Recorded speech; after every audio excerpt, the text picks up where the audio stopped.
I just think it's rude, ignorant, thoughtless. Your risks far outweigh the benefits. It's up to me to weigh up the circumstances that I'm prepared to risk. I just need to have my testicles checked. When I swing over, they sort of go glump.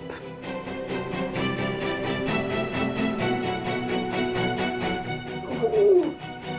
You're in pain, Mum. Oh. Doctor, can you put your thing up my bum, see if I've got a lot of poo up there? I mean, if I was going to go, fine, but I don't want to find I'm going to spend months almost like a vegetable. There are some risks of people having a stroke. The worst case would be that you didn't make it through. Yeah.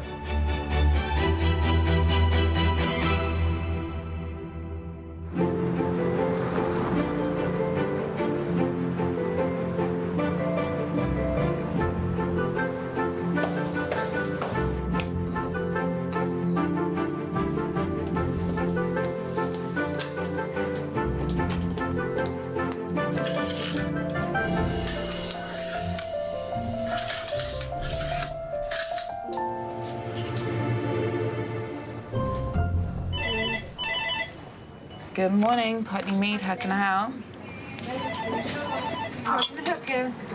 That will be Dr. Neil, and that will be between 9 and 11 this morning. We've got one appointment left, 8:38, that's doing well. I remember sometimes for 8:09, we've booked it all out, literally. So, because we've got a bit longer, what I've done is sort of made a bit of a list of things to talk about. So, why don't, before we go into that, were there other things that you wanted to talk about today? Doctor, can I ask you a question? Mm-hmm. If a woman is married to a bloke and he beats her up, like black and blue, right? And she comes and sees the doctor and he says, where'd you get that? And you said, is your husband beating you up?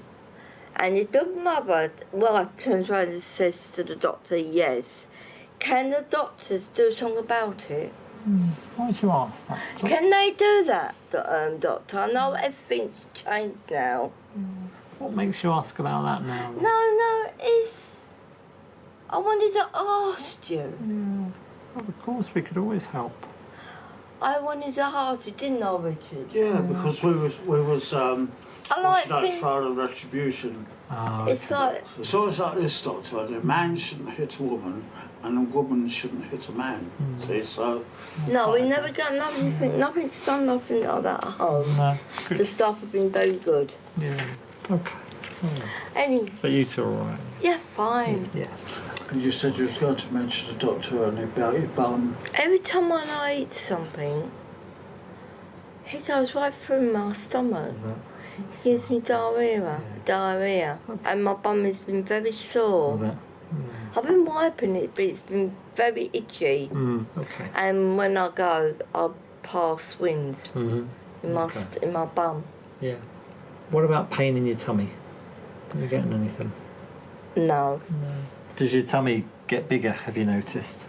No. No, it doesn't sort of puff out. Yeah. Okay. And from what you've said before, it sounds like there hasn't been any blood in there or anything. No. No, good. Okay. No. Fine. Is it better when you're not going to the loo so often? I know when I do a big poo, my bum gets very sore. Yeah. Oh, it's very sore. Okay. You have to give it a few flushes before it really, gets rid of it. Yeah. Yeah. You know what it's like, Doctor. I do. Yeah. Oh, dear.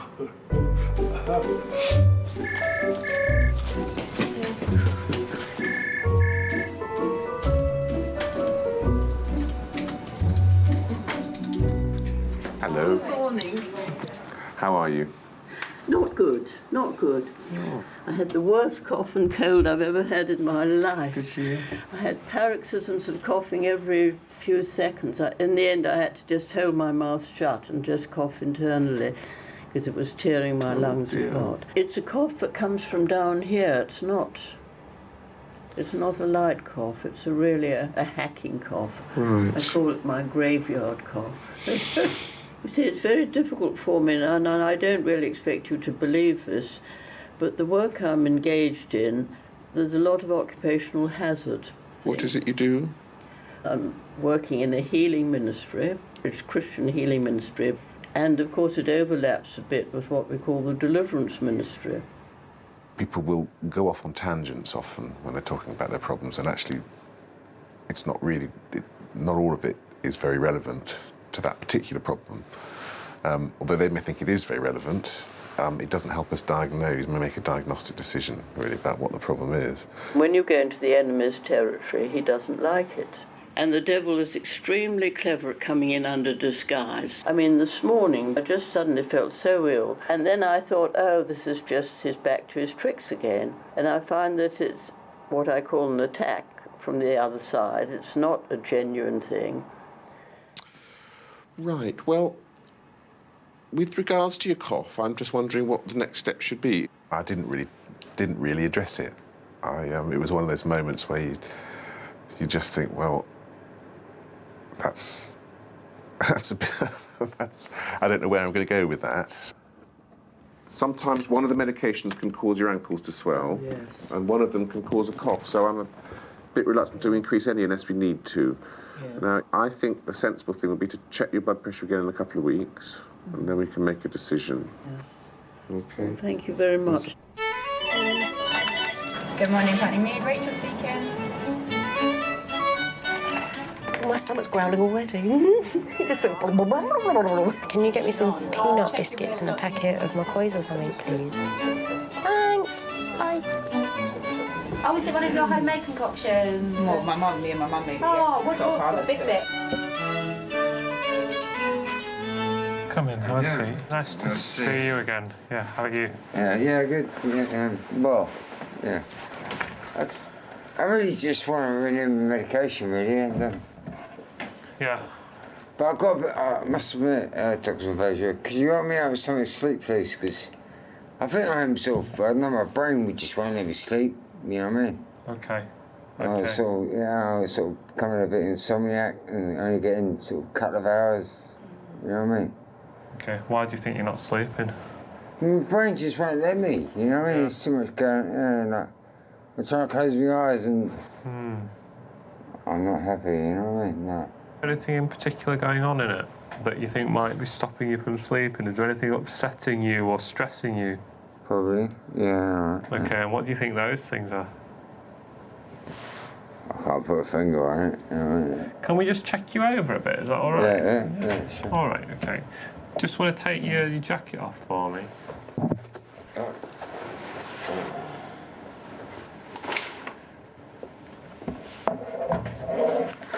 Just undo that for me. I can't. I can't. So you're living in a tent at the moment? Yeah. Take a seat.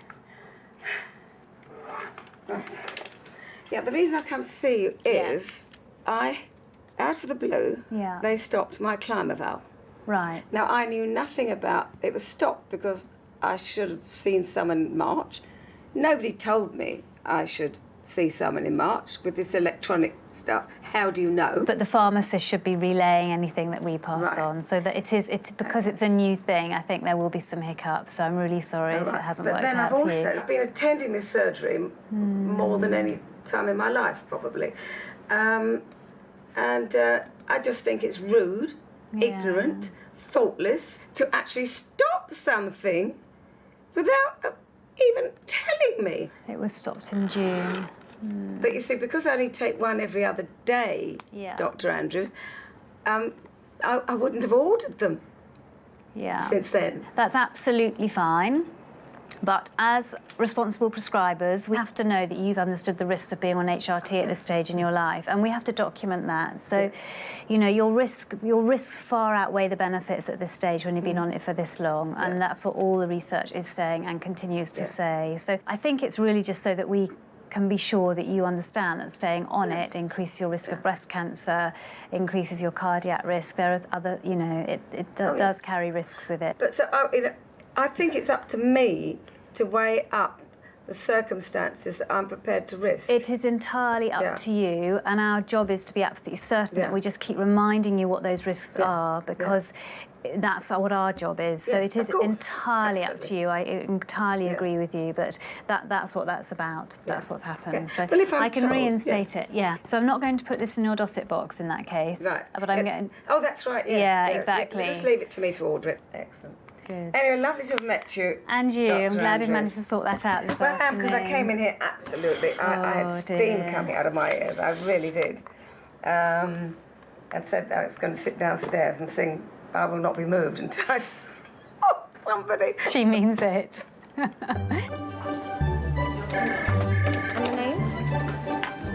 Hello, Patty Leeds, Lorraine speaking. How can I help? Hi there, you okay? My GP surgery doesn't do injections, they don't do blood tests, so actually this is an exceptional practice, to be honest. How much do you normally drink in a day, Stephen? 3 or 4 strong cans a day, yeah. I suppose, yeah. And any thoughts of cutting back on your alcohol or getting a bit more help with it? Or does your outreach worker help you with that?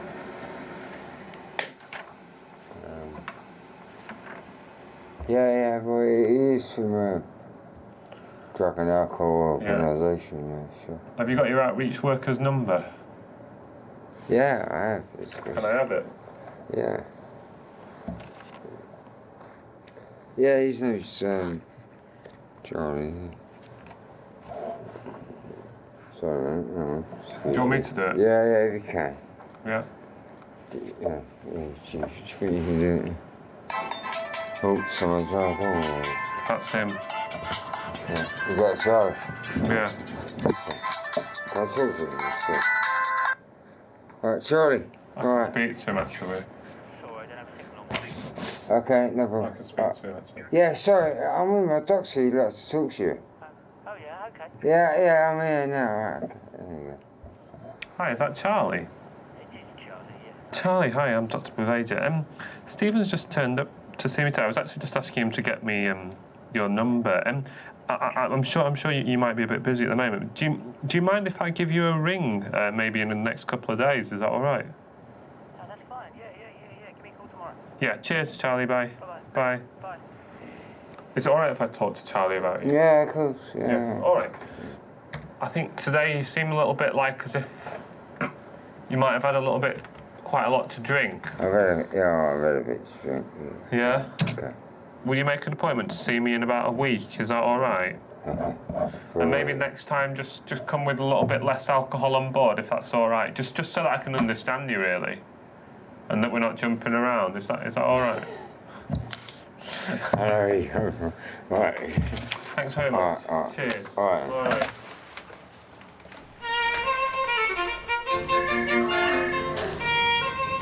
Lady needs an urgent appointment, so I'm going to put her on now.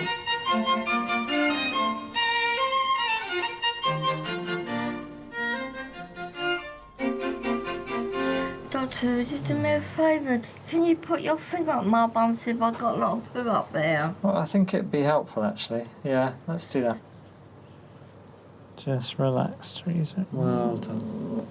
Sorry. Well done. Good. Goodbye. We'll talk about it in a sec. So get yourself dressed first, and then we'll have a chat Is my about it. bum sore? Doesn't look too bad, actually. Have I got poo up there? No, nothing that I can feel in your bottom, but it doesn't mean it isn't higher up in your tummy. So I'm just going to have a look at the computer to see if we have that X-ray of your tummy, all right? All right, love. Yeah, so hold on a sec.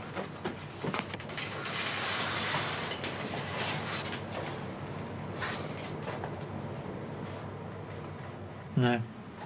You do have to go to Queen Mary's for your X-ray of your tummy. My tummy? Because an X-ray can help us when we're wondering if there's lots of poo in your tummy. Yeah. I think that'll be a helpful thing, because I'm trying to get a reason why sometimes you're having these runny tummies, really. Yeah. Is that all right if we get that done? All right, love. Okay. So get them to make the appointment for the blood test and for that thing. Oh, Okay. thank you, doctor. That's the blowing test. There you go. Oh, thank you, doctor. And do you, what soap do you use? Well, I use a body wash, my darling. Because I think your soap maybe dries your skin out a bit. If it gets bad, I'll have to come to you. Okay.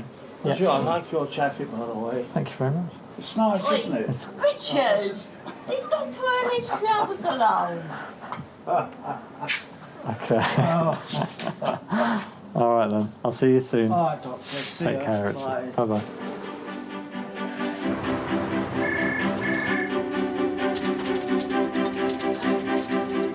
When I grow up, I will be a doctor. Do you? Yeah. Oh, it's a very interesting job. You get to meet lots of lovely people. Oh. Warm this up, shall we? Hello. Oh, you're quite heavy. If you open up nice and wide for me and say ah. Say ah. Hello, sweetie. Is it a bit tickly? Yeah. Is that a bit tickly? Yeah. Come in. Hello, Mrs. Hart. Hi, come on in. Hi there. Come on in. Right. How can I help? It's just sometimes I get palpitations and I get the odd dull pain in my arm. Can you describe it? Just like a dull ache, really. Look at that helicopter. It's like a headache feeling, but except in your arm. And how long would it last for? Is it all there all A few day? seconds. A few seconds. A couple of minutes. Couple of minutes. Okay. And what are you doing normally when it comes on? Right, can you let me talk to the doctor? I just ignore it. Just getting on with things. Okay. Ashley, please. Ashley. Ashley, right. You've been warned so many times now. Probably you Right, should. now, maybe come and not sit touch down here now. Thank you. Sorry. So I was recently diagnosed with a hiatus hernia that came up in a chest x-ray. Mum, I think there's going to be a storm coming. I can't concentrate. Please, can you be quiet? Look, I think there's going to be a storm No. coming. probably right. It's not. It's going to be sunny until Saturday. Right, can you stop? There's lots going on, isn't there? How are you managing? It's tough, but I manage. Managing. I've got gallstones, as you know. Yeah. I've had a history of gallstones. Right. And I've also had a history of heartburn. So, and what was it indigestion. If you've had this as the same pain for some time, what was it that made you call up today specifically about this pain? Because I keep feeling lightheaded. When did that start? Just this week. All right. Has anything else changed recently? No. Ashley, please. Some consultations are completely chaotic. And that can be because of the GP, the things that the GP is dealing with, or the patient's, the chaos of the patient's living. And you can literally see it playing out in front of your eyes in the room. It's quite difficult to keep focused. And I'm always worried that I would miss something. And that's often where the discomfort is for me. I actually think it might not be a bad idea to get some tests done to rule out the heart as a cause of this, okay? And actually, probably the best way to do it would be through the hospital for the cardiologists. I'm okay, yeah. All right, so you'll hear from them. On there, yeah. Blood pressure and the pumps. Brilliant. Thank All you right. very much. Look at me. Look at me. So I think I do keep my cool, but I worry that I've missed something. As people walk out and as the chaos leaves, I'm always left thinking, you know, what have I just missed? There's something else there.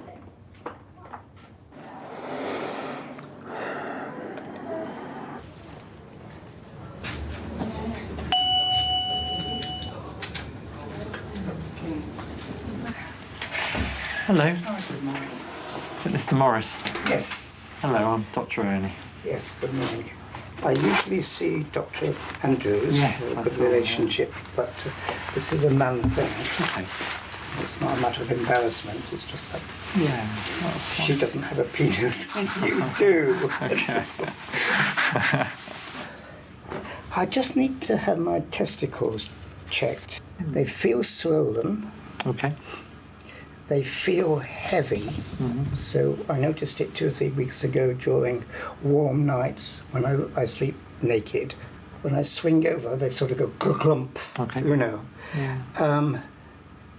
There's a slight pain at the root, as though being pulled. 2 or 3 weeks you've noticed this? 2 or 3 weeks ago, or just realising, it's a warm night, but penis, as you know, gets very floppy, but it felt more floppy than usual. You've also written on here low libido. Yeah, I'm just turned 75. I've not had a sexual relationship for years, so if I do masturbate, it takes some time to get anything more than a... Really? Okay. Yeah. I mean, I've been giving it more attention because of this. So. Yeah, no, of course. Have a seat up on the couch. What's your date of birth? You're very welcome. Take down. And the name? Archie. Oh, I love that name, Archie. Hello. Could I have an appointment, please? I'm sorry, he probably doesn't sound anything like that. No, he doesn't. He's only born in 2003. Hello, it's Archie. How are you getting on? Since I last time saw you, I'm out of tablets for blood pressure. When did you run out of tablets? About a couple of weeks ago. I've been a bad boy for the last 2 weeks. Yeah, well. So, and how are you feeling in yourself? I think so. I'm feeling much better. Are you? I'm feeling much better. How are the stresses? Do you remember last time you were going through a lot of stress? Comes and goes, I think it's my nature. I can't let go things quickly. I want everything perfect in my life, especially in the business, Okay. So if something is off a little bit, I get very uptight. Right. With my staff and all that. Okay. And lots of my friends have said to me, Ash, you need to chill out. I mean, we had this chat before. Yeah. You're putting yourself at a very high risk. Yeah. I'm being serious because actually we're not talking about 10, 15 years down the line. If you carry on like this with these readings, blood pressure, with that lifestyle, heart attacks and strokes are a very real possibility for you. How will your wife manage if you have a stroke? Difficult. I've seen people with stroke, and I have an uncle had a stroke nearly 3 years now, and he's in a home care, and all his money, what he's earned, is going in, being looked after, can't move, can't talk. Okay. He's like a cabbage sort of thing. I've seen a friend passing away, so I think... So you've experienced it close up. Experience, yeah. And so I think we need to make some changes now, and I agree, and I would support you. We talked about work stress. Work stress is the biggest problem, and then another one factor is my dad living with me, and it's getting a bit... I know he's 89 years old, it's my responsibility to look after him, but it's just getting sometimes a bit irritating, Okay. Sometimes, he makes a lot of mess in the kitchen, and when I see it, I said, what is this, Dad? Come on. Things I tell him, don't do it, just leave it there. He keeps on doing it and makes a mess. And that boils me up, I'm just wondering what might help you. What techniques could we try, or could you try, to stop yourself getting to the stage where you just boil over, suddenly going from nothing? You're not going to be able to change him. No, there's no way I can change him, But we might be able to focus on how you change how things affect you. Yeah, okay. Because I think that's where we could start. Okay. You can't change him, but how do we change the impact on you? Okay, all right. So you're in the same situation, but you approach it differently. Okay. I mean, there are other options. We have other options. If you're getting very stressed with this issue, we can always think about a few sessions of counselling where you can just explore this with somebody who's not related to your family, and you can really work through what options you have. Okay. And I think we need to do this together. So what tablets do you need today? I need the whole, everything. And then can you have a think over the next 2 weeks, between now and when we touch base, what else might help you to manage the stresses? Okay. Just have an ideal world. What would help you? What do you need to do? What do we need to focus on? We'll do the blood pressure, but what else might help you to focus on the stress? Okay. All right. Yeah? Okay. All right. Between us, I think we can then get there, because otherwise, all of the stuff I do is not going to be worth it if you're going to go off. I understand that. It's not. It works both ways. Yeah. So if we're happy to do that. Yeah. Putney Mead, how can I help? Do you want to go and take a seat on the first floor?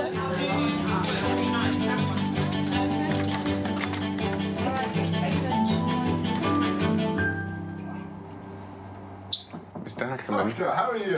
Fine, thank you. Nice to see you. Nice to see you. Right. What can we do for you? I've had an operation on my ear. He had to rebuild my eardrum. Okay. Completely. When I came out of hospital, it was brilliant. I was jumping up and down. I could hear with both ears. But I had an infection, and ever since then, it's been driving me insane. Doctor, I am having a hell of horrible time. And I get the most throbbing headache, the mother of all headaches, I kid you not, and it hurts. It really feels... Is there pain in the ear? Yeah, everywhere. I get it all over. It makes like a bubble noise. Do you know what I mean? It's driving me absolutely insane. I wish to God I'd never had the operation. I really do. Right. Now, the past couple of weeks, I've been losing my balance. Right. Nearly fell a couple of times. I'm a chef, you see. And I'll be honest with you, Dr. King, I'm very, very worried because I use twin fryers and the temperature is 190 degrees. And if I fall head first into one of them, it might as well serve me on a fish and chips as well, or whatever. I'm just feeling for any lumps in your groin there. Okay. So I'm just going to check your penis as well as your testicles. All right. And where's this pulling discomfort that you get? It's really at the root. So I'll just examine your testicles, okay? Good, that's fine. Would you mind if I examined your prostate? Yeah, what does that mean? Putting your finger up my bum? Yeah, Yes. that's right. Is that okay? Yeah. So the way to do it is roll over and face the wall. Yeah. And well done. Deep breath. Oh, that's it.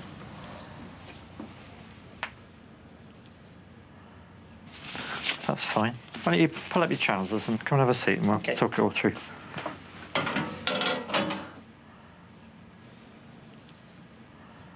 Let's have a look. That was in the past. Okay. Your testicles, from my point of view, feel normal. Right. And your prostate felt fine. Mm-hmm. Slightly enlarged, but a normal shape. Mm-hmm. And what's reassuring is they feel normal. They do, exactly. With testicular cancer, if it's causing a heaviness to the testicles, they do feel remarkably different actually from normal. They really feel very heavy from our point of view. So the fact that yours don't feel like that and they're a normal shape, no extra lumps, is very reassuring. In terms of the erection change and the low libido, it might be worth checking your prostate blood test, but also your testosterone, just to make sure there's no sign that either one of those is abnormal, just as a so that we're covering all the bases, really. Okay? Yep. All right. Thank you very much. Not at all. Nice to see you. Stop me if it's sore when I'm doing this, okay? Right. It's still wet and red. And Sorry? It's still wet. And red. And red, and Very red. there's exudate covering it. We'll take a swab, but we also need to do something as well. We can't just leave it like that. Let me just touch this on the inside. Sorry if this is a little bit sore. Sorry. Sorry. Okay, all done. Did you see a small little hole in there still, no? I can't see the eardrum. It would be better to have you seen by the surgeon that did the operation, but it's not a complicated problem. It needs to be looked at and it needs investigation. So I think that is probably the way to go. That we can get you seen in that clinic. Can you give me tablets for it or anything to? We can give you some tablet antibiotics. Yeah, that'd be nice if I can hit it with that. So I'm amoxicillin, yeah? We'll hit it with that. We'll try. Yeah, no worries, Doc. You No guys problem. do a great job, so, you know. All right. Thank you for your time. No problem. Lovely to meet you. And you. Wrong way. Wow. That way. Do you know what wins the scouting then? Do you know why? I think it's the colours. Hello. Hi, can I pick up a prescription, please? Hello. Hello. Hello. How are you doing? Oh, not doing very well at all. Really, I'm getting out of breath. It's all seemed to have happened in the last month, really. Just getting worse. I'm not sleeping well. And in fact, Saturday night, I just couldn't breathe. Have you seen the surgeons yet? Well, they said my ventricle in the heart was closing up slowly, and that was why they said I should go see about having something put in to widen it up again. And I assume that's causing all the shortness of breath suddenly, is it? Yeah. Well, if they do surgery, they will probably try to do it as minimally invasive as possible. So they might do it by going in via the wrist or via the groin and trying to open up the valve that way. Yeah. I mean, if I was going to go, fine. Yeah. But if I'm going to find I'm worse off, Yeah. you know. There are some risks of people having a stroke and things like that during this type of procedure. Yes. The worst case would be that you didn't make it through. Yeah. But I think if you do nothing, I think your symptoms are steadily becoming quite a lot worse, aren't they? I felt I needed to make him aware that, you know, his illness is a life-threatening condition, and the natural process of that condition will be that he will steadily deteriorate and eventually die, albeit in an unpredictable time frame. What do you think? If I didn't have it done, probably what? I've got about a year? I think that's notoriously such a difficult thing to be able to predict, I think. Yeah. I mean, my main thing is not so much going, but I don't want to find I'm going to spend months almost like a vegetable.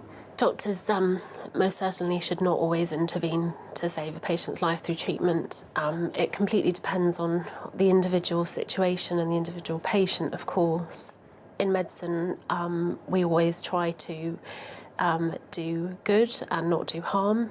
And so in some cases, intervention can cause more harm than good. And if they choose to decline a treatment, then you have to respect their wishes and respect that that's their choice. I think we just need to really await this appointment with the cardiothoracic surgeon. Yeah, and if anything, obviously it suddenly gets worse, I suppose. If if things become, very critical and that overnight, then, 111, or if you feel it's a real dire emergency, then 999. Yeah. Okay. Yes. Okay. Nothing I can do about it, is there? Yeah. When the time comes, whether I will have intervention or not, I think it is it very much depends on the situation, and I think until that time comes, I can't probably easily predict my decision, but within reason, I'm sure I would mostly want something done, if at all possible. All right. Okay. Thanks for your help. You're welcome. Take care. What can we do for you? Okay, very simple. I have a hemorrhoid, and it's excruciatingly painful. Yes. Yesterday had some spots of blood on toilet tissue. Okay, you've had these before, presumably, or many years ago. Right. Yeah. And you're fit and well otherwise? Yes. Should we have a look? You can. Yeah, I've had a shower. Fine. I'm going to Italy next week, and I just thought, please go. Yeah. Just go before I go to Oh yeah, okay. I'm just going to... Just tell me to stop if it's too tender. I'm just going to put my finger inside. That is a nasty pick. It doesn't actually look like it's thrombosed yet, which is what happens sometimes. Right. When they get sort of clotted and then they become sort of almost permanent. Right, you get yourself dressed and we'll decide what to do.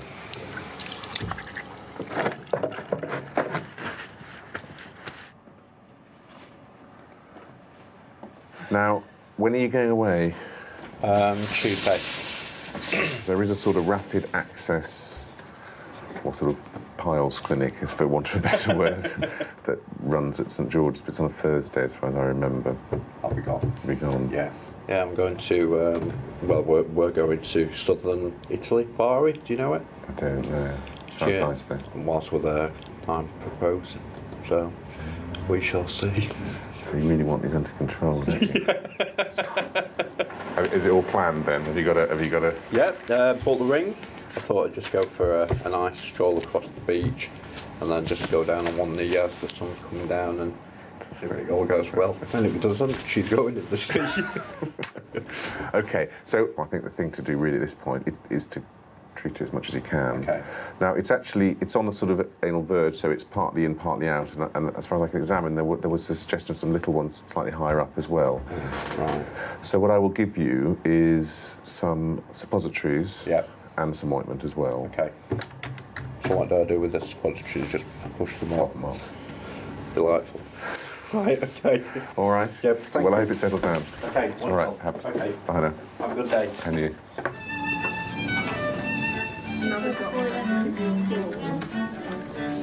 There was this Can't be woman bothered. came in and she wanted to register her unborn child. And I was like, well, if it's not actually like on the earth yet, I can't like register it. And I was like, wait till it comes, you know? Come in.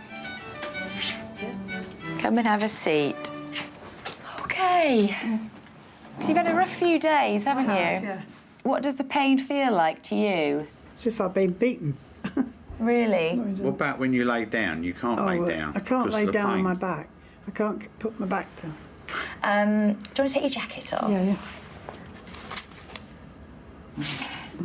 And if I press... Oh, yeah. It's sore, isn't it? Oh, it's sore all along there, isn't it? Oh, yeah, it's bad. Goodness me. Do you want to lie down? You can show me where it hurts. Might be useful. Because obviously we know you've got osteoporosis and your back is curved. I mean, sometimes you can get little fractures in the spine. Where's that hurting you? All right across there. That. Oh. Where's that sore? All across there. See, I've only got to move. I can't go on my back. No. Because of it, but it's hurting so across difficult. here. Pain at the front. Yeah. It's difficult for me sleeping and everything. Oh, and then it's agony. There's obviously pain in the chest there, which looks like it's coming from the muscles and the bones rather than coming from the lungs. Well, it's difficult to know. I mean, you can get an inflammation of the cartilages there called costochondritis. It's like an inflammation of the costal cartilages, basically. Come on, you sit up, make yourself comfy. See, I haven't got any movement like that. I'm in agony all the time. I went to the hospital, but I mean, they weren't particularly bothered. They were bothered, Mum. That's why they gave you the painkillers and the antibiotics. But you've no idea the pain I'm in. We do. I can see. It's all so depressing. Oh. See, it's only that I sort of pulled myself up then. And it gets you. There is always the possibility of, Queen Mary's Hospital has Bryson White ward, which is like a rehabilitation type ward. If we're finding it difficult to manage the pain at home, I mean. What about calling it respite? I mean, is it something that you would consider? Don't know. You're in pain, Mum. I don't want to go in hospital. But it's not like going into an acute hospital. No, It's it's like know it's what more of you like a mean. rehabilitation type unit. Mrs. Emanuel I've known for a long time, and she is a fiercely independent lady. She always comes in looking immaculately dressed. Her house is immaculate, and I think she's very proud of that and wants to be at home for as long as possible. But things had really come to a crisis point because, unfortunately, she's recently been diagnosed with Alzheimer's disease, and we weren't sure whether she was remembering to take her painkillers. I guess the benefit of going somewhere like Bryson White would be that we could hopefully get you better quicker. Yes.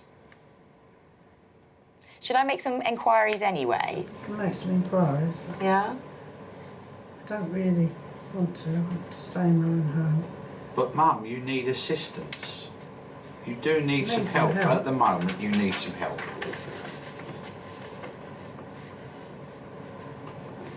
I mean, I think if I was in Mrs. Emanuel's position, I, like her, would probably be the same. I mean, no one wants to lose their sense of independence and autonomy, and to feel that other people are making decisions for you. I'm not saying it's going to be forever. No. So leave it with me. Am I able to get you on the phone later, John? Yes, Yeah. you've got my number. Yeah, I've got your number. All right.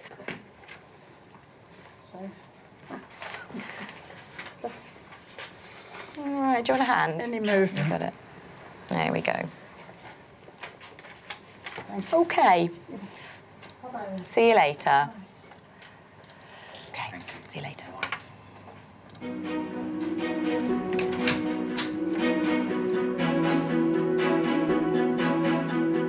I'm really proud to be part of the NHS. It's the largest publicly funded health service in the world. And it means that everybody, regardless of wealth and income, has access to good health care. Gracias. Thank you. Bye. Bye. People often ask me, well, what is it to be British? And I think the NHS is a fundamental part of what it is to be British, and something that I'm very proud of, and I think we should all be proud of.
That's all right, we'll find you on the system.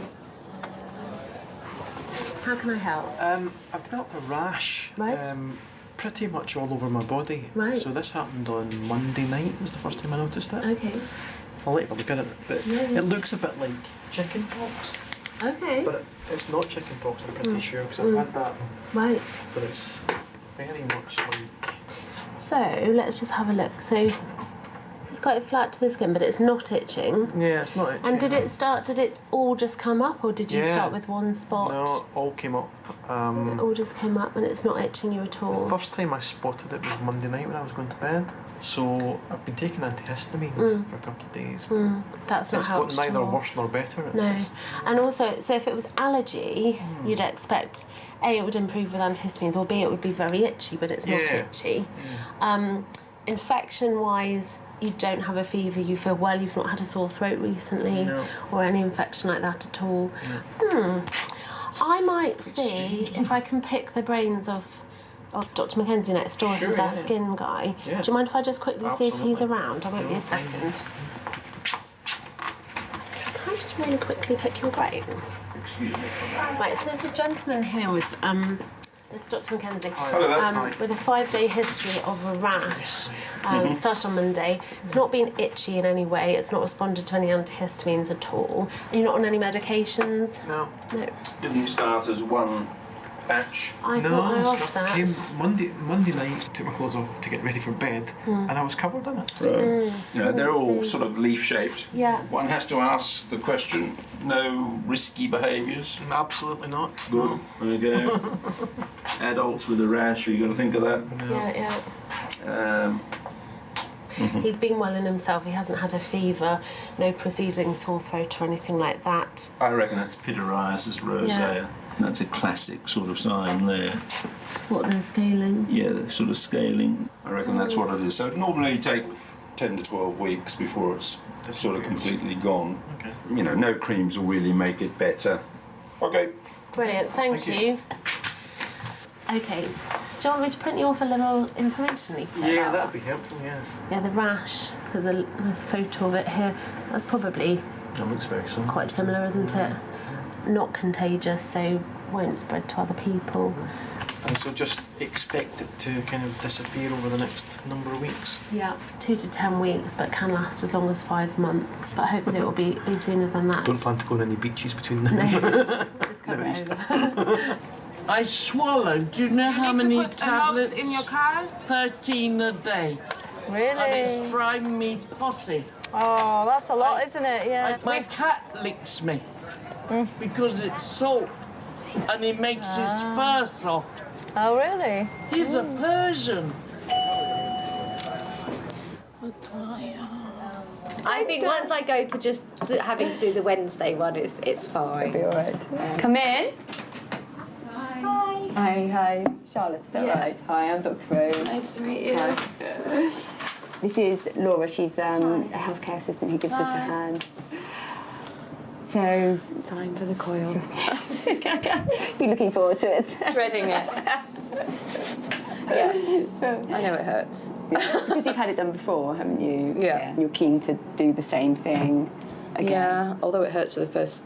I found for 2 weeks afterwards. Then for 5 years it's absolutely fine. So it seems like the best option of a lot of them. So this is the coil that we're fitting. So this is what it sort of looks like. Basically what we do is I'll use the speculum, which is the thing that opens up your vagina so we can see your cervix. And then what I'll do is I'll remove the coil that's there at the moment. Okay. We have to go through the things that can go wrong. It's very unusual that anything does, but we just need to explain what can happen.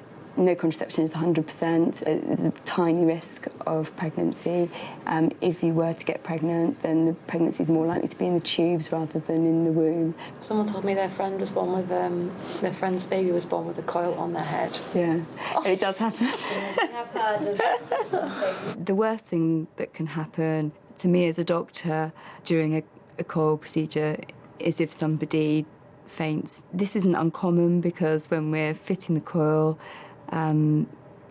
we stimulate a nerve, which makes it more likely for patients to faint. Because we can't see into the womb, there's a small risk of passing the coil through the wall of the womb. Sorry, I know this is the worst thing to tell people, isn't it? Just before we're doing it, but we sort of have to explain what the possibility. This Have is you never done that before? Never, never. So does that all make sense? Yeah. Yeah. You happy to sign your? I am. My womb away. Your womb away. It's okay. Hello. Registered baby? Yeah, we just called. He should see a doctor. He's sick. I've got it. All right. Go up to the 3rd floor if you want. Nice to meet you. Alice, come on through. Grab a seat. Grab a seat. Right. How can I help? Misha is now 11 days and totally healthy from day one, gained weight from day one on. So, but this afternoon he started coughing and getting a bit weaker than he was usually. Okay. How old is he? He's 11 days old? Yeah. Okay. And is he breastfeeding or bottle feeding? And that's gone well? Yes. Feeding okay? Yes. He never lost any weight even in the beginning. And nappies, how are they? He shits maybe 10 times a day, but he's gaining weight and he's healthy. But the cough is what concerns you? Yeah, and usually he's just totally boisterous and strong. And quiet. he's like, Should we have a look? Is that okay? Can you unpop him? Yes. And just roll just up. Now, can I come this side and you stay at the head ends? That'd be perfect. Okay.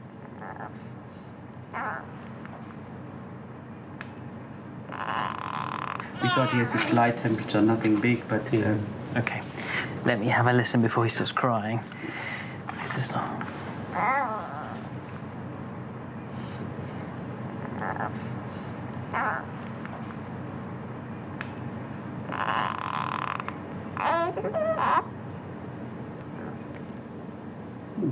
Okay, buddy, let's have a listen. Oh. I know, I'm sorry. It's all cold and horrid, isn't he? This mucus is like something related to a cold? Just bear with me 1 second. Let me just have a good listen.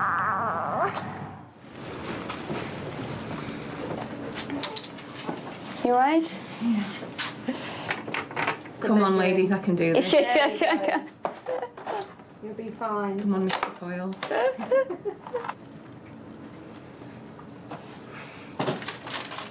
You all right? Yeah, sorry. It's all right, no. It would be funny if you weren't. Yeah, I know. So this is the speculum going in, okay? It's like a smear test, this bit, isn't it? Yes, yeah. So it just feels a bit cold. Yeah.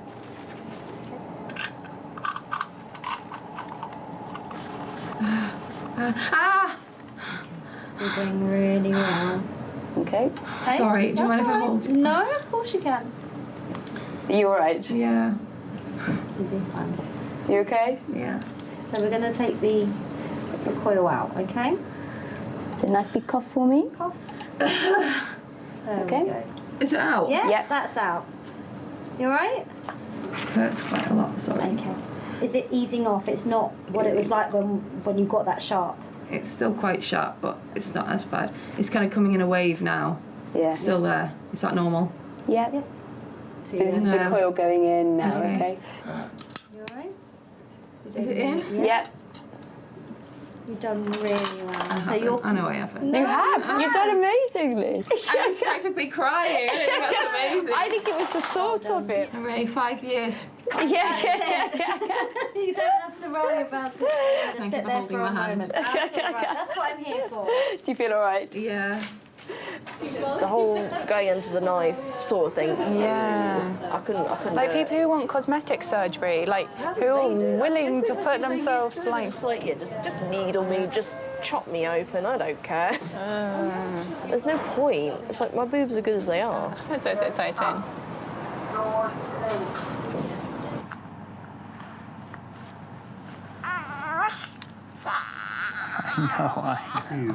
So he's a bit congested as well, isn't he? Yeah. When he's just breathing like this. That has been for now 1.5 days. Has it? Okay. 2 days, something. Okay, young man. Let's get you up. Are you okay to give him cuddle him over your shoulder? Yeah, of course. And I'll just have a listen to his back as well while he's nice and settled. Just nice and settled. Just have a listen.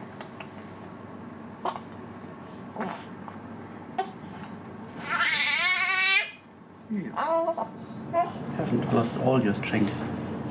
Is Mum at home? Yeah. Okay. Just pop him down for a second again. Oh, no. Oh, okay. Why don't you pop his things back on and then we'll have a chat.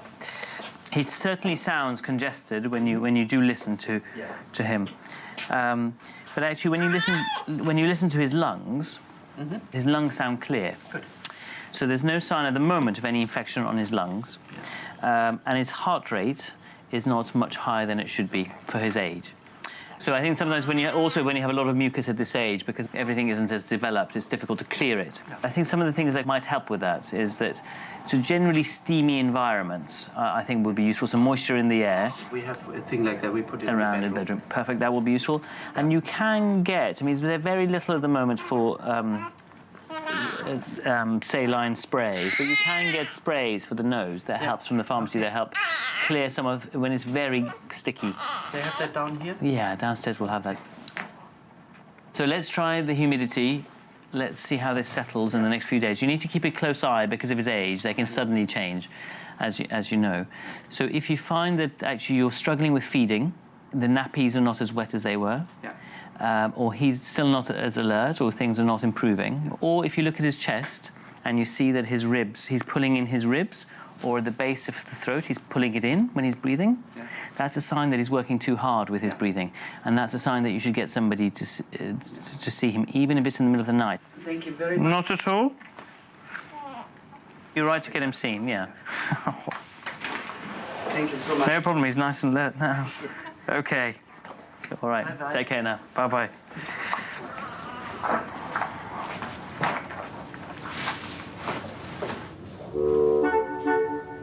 He's had a viral infection. He was never that ill, but it tickled up his airways. Hello.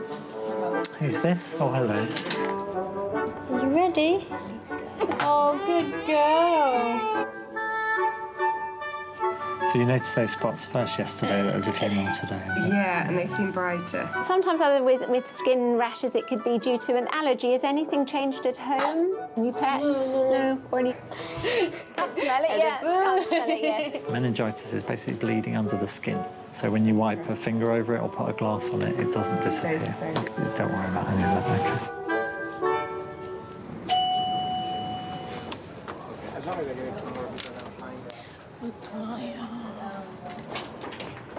Hi, how you doing? You alright? I'm seeing I'm alright. I'm Sorry. I feel terrible.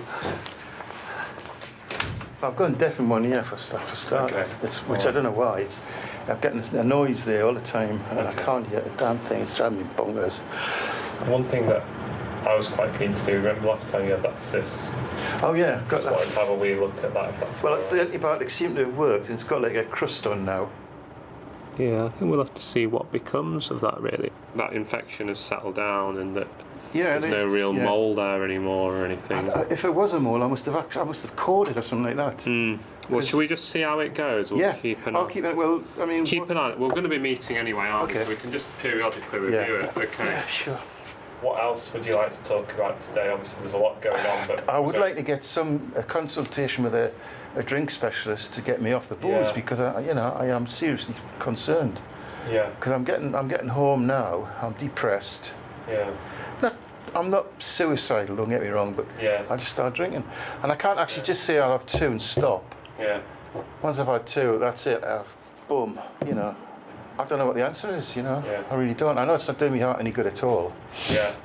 It generally doesn't do you good to drink lots and lots. Especially, I mean, I do appreciate it, but I've got no willpower. I try and try and try. It's very, very hard, you know. Yeah. But I do want to stop drinking. I just detest it enormously. Yeah.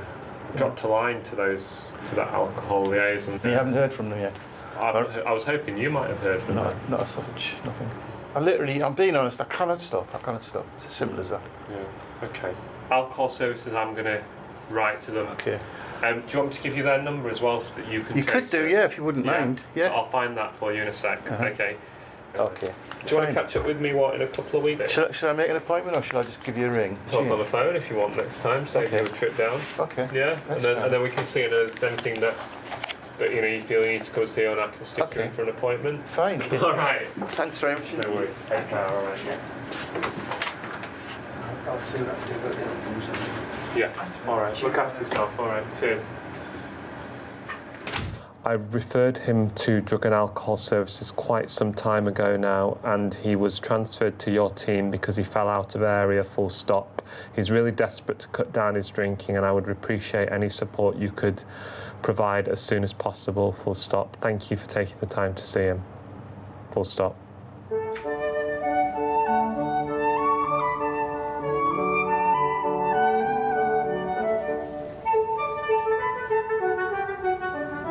Three people queuing and just me, Carol and you picking up. Good afternoon. It's okay, it's one each. Putney Mead, how can I help? Putney Mead, good morning, Nicola speaking. Susan Watts, please. Thank you, come through. So, welcome. I haven't met you before and think you were booked in to have a health check, is that right? Yes. Can I just give you the history? Then, it sort of makes sense of it. Yeah. I use my stress by using adrenaline.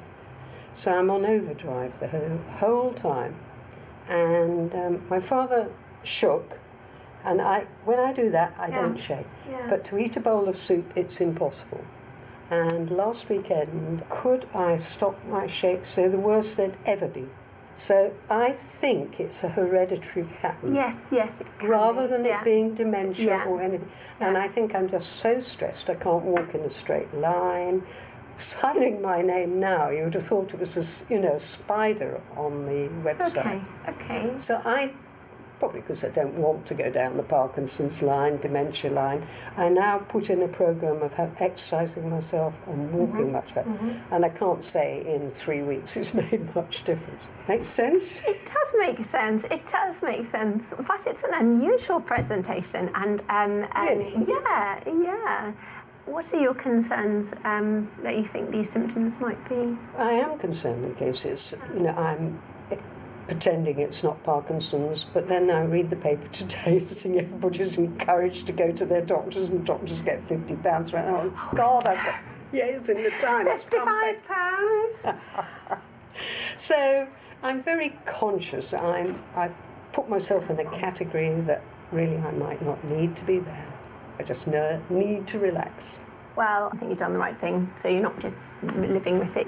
Susan's a psychologist herself and is very aware of anxiety and stress, and she very much, I felt, wanted me to diagnose that was the cause of the tremor. I just felt I couldn't minimise the symptoms as she wished me to.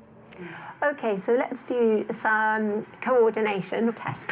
It's one of the ones that we ask patients to do, is just put your hands straight out in front of you. So I'm very good at that. Yeah. And now open your fingers.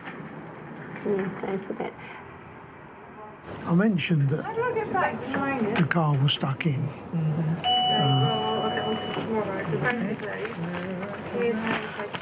In M&S, and he said, yeah, he said there was one yesterday as well. And then you do that with sync. He's in 9, he's in a different room now. Oh, is he? No, we were in 9 yesterday. We weren't in 12, wasn't yesterday. Nice to see you. Come on in. Likewise. Do you live anywhere near Kingston? Do I live anywhere near Kingston? No. Why is that? Oh, in 2 days, 2 people have jumped off the roof of M&S. In 2 different right? parts of the store, and our car is trapped there now until tomorrow. Because you couldn't leave because someone... Because they jumped off the car park. Is that today. right? Yes. Gosh, that's Well, very that's sad, isn't nice. it? How are you doing? I'm fine.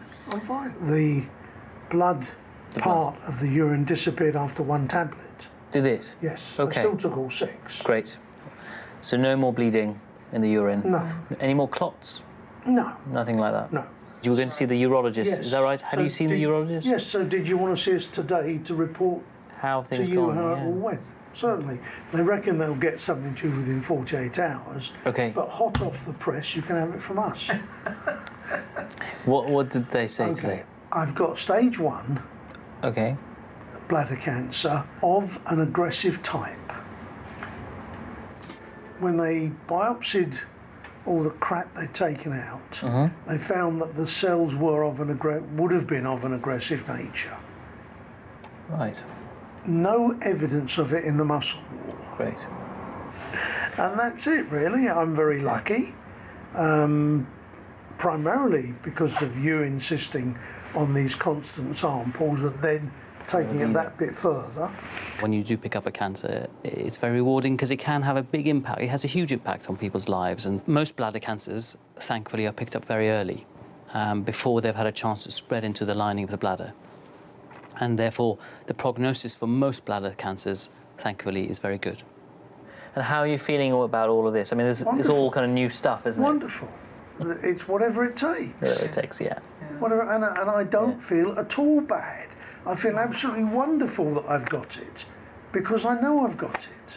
In fact, you know you can do something about it. Yeah, right. And nothing else is involved. And I No. think that's the important She bit. did of this. mention the surgeon, who's a lovely lady, that bladder cancer rarely extends beyond the bladder. This gentleman is an incredibly positive and determined gentleman. But in a consultation, I think I'm doing 2 things in my mind. One being present in the room and listening to what's being said, but also being curious about what I'm not hearing from someone who's dealing with cancer, and why I might not be hearing that.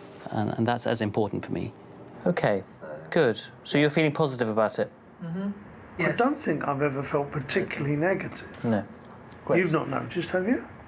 No. Have you? Well, a couple of times you've been a bit wobbly. Well, when I made a reservation at Dignitas, I suppose you could call that slightly negative. But they said they didn't have any vacancies that Tuesday.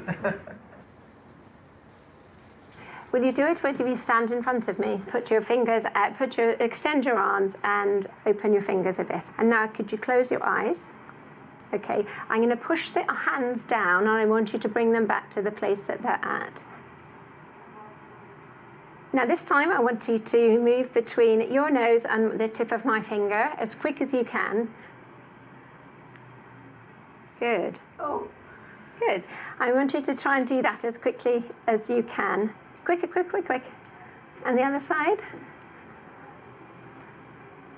That one's harder. Much harder. Yeah. Now try to do the walking and the balance, okay? So one of the simple ones is just toe heel, okay?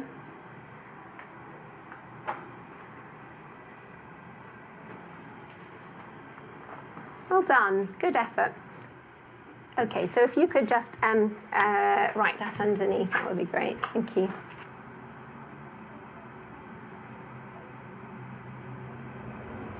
Far slower than I used to write. Really, yeah, yeah. And this arm was tremoring as well. Oh, was it? It was when your hand. Can you tell more than that than the other things you've been looking at? I think that did give me an indication of probably how difficult it is, being such a capable lady, to then have to work so hard at doing something like that. I was also slightly concerned about your toe walking. Yeah. That would make you quite at risk of falling as well as you get older. And it's fantastic that you're doing exercise, and we should really continue because that's going to help your balance. But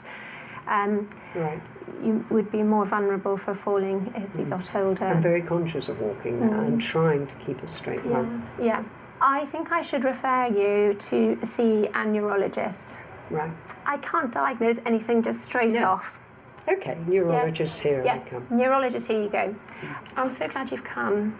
Lovely. Thank you. I know, thank you. You've been so candid. I don't know how and you open. manage it, to give this amount of energy out to each patient. Just don't know how you do it. Well, I hope tomorrow's a rest day. It makes it a more enjoyable job.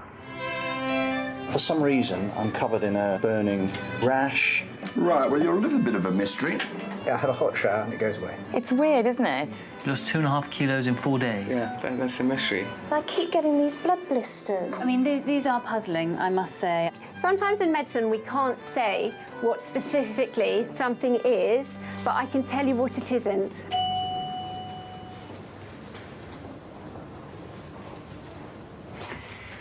What can I do for you? I have a mobility issue in my right hand. Okay. I'm an office worker. Typing is becoming incredibly difficult, really quite painful. It's kind of something which has evolved over the last 6 months. Keeping it really simple, left hand. Yeah. That's fine. Right hand is just have very limited mobility in it. Okay. And what's the origin of that? I don't know. Okay. I'm typically male, typically late about coming to doctors, all of those things. Are you left or right-handed? Left-handed for writing, but like right-handed for sport. Okay. The thing I'm wondering is I've learned golf this year. Don't know. You have enough dexterity to do that, so to grip the club, but I just noticed pain typing. Occasionally. Do buttons up and stuff? Doing my cuff is a lot harder. Yeah. But I can do it. Have you noticed it with anything else? Tying your shoelaces? No, shoelaces is fine. Would you mind just tying your shoelaces for me? Or untying It them? won't be a problem at all. I'm just looking at you using that right hand, because that command, from your brain seemed to be automatic and seemed to work fine, didn't it? Do this again, so like you're playing a piano. Do you play the piano by any chance? I used to a little bit when I was younger, but the left hand's 100%. Yeah. And I could do that all day long. And you can't do that at all with that hand? So I'm commanding my hand. It's very tiring. I'm going, come on hand, come on hand. It's mentally exhausting even just to do that. Yeah. I'm really saying, come on. Yeah. So, for example, do this. So the elbow, shoulder, you can swing around. I mean, I've got 2 kids. I can load up. So weight. it's just the fingers, literally. It feels what the about, fingers and the wrist. So do your wrists for me. And round and round. Round with that one. I'm trying. So wrist and hand. If I touch your hands, does that feel the same? Doesn't feel any. Without being extreme, doesn't feel like I've had a stroke or paralysis, No. anything like that at all. And so the sensation to you feels the same. You're not no pins and needles, nothing like that. No, never at all. I would have come. Absolutely would have. And just you can't. I can command it, but I just can't translate it. I think it's quite common in general practice for a patient to come and to have something that it's very hard to put a name on and to diagnose as something. I think whilst medicine is partly scientific, there's also a lot of art to it as well, if you like, and it's some of what we do is almost trial and error. What I am going to do is ask for advice. We've got a kind of email advice line. What we need to do is get some sort of imaging or study on that. We can do a nerve conduction, and I just want to check if that's the right thing to do or if it's some other sort of test. So what I'll do is I'll get some advice and then I'll let you know. So I basically, I don't want to send you down the wrong route. Yeah, no, it's a tough one. But you've absolutely done right in coming to see us, and we need to look into it and find out what's going on. Patients seem to appreciate it if you admit to your, lack of supreme knowledge almost and say, I actually don't know what's going on here. We're human at the end of the day, and we don't know everything, and as long as we're honest about that and admit that, I think they, on the whole, don't seem to have a problem with it, and I don't either, really, I don't think. I shall get back to you in either tomorrow or Monday. Cool. Is that all right? That's lovely. Really appreciate your time. Okay. Thank you very much. No, Take good care. to see you. All right. Bye. Yeah, I was about to say. It's a good, strong handshake, so. All right. Bye.